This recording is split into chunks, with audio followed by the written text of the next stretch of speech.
বৈষম্য বিরোধী আন্দোলন কেন্দ্রিক রাজধানীর ভাটারা থানার হত্যাচেষ্টা মামলায় আত্মসমর্পণ করে জামিন পেয়েছেন চিত্রনায়িকা অপু বিশ্বাস।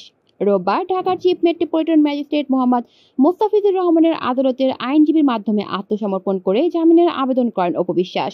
পরে শুনানি শেষে আদালত 10,000 টাকার মুচলেকায় তার জামিন আবেদন মঞ্জুর করেন। অপু বিশ্বাসের আইনজীবী আবুল বাশার কামরুল এ তথ্য নিশ্চিত করে বলেন, গত 2 জুন উচ্চ আদালত থেকে 6 সপ্তাহে জামিন পান অপু বিশ্বাস। সেই জামিনের মেয়াদ শেষ হয় অপু বিশ্বাস স্বেচ্ছায় আত্মসমর্পণ করে জামিন চান। শুনানি শেষে আদালত তার জামিনের আবেদন মঞ্জুর করেন।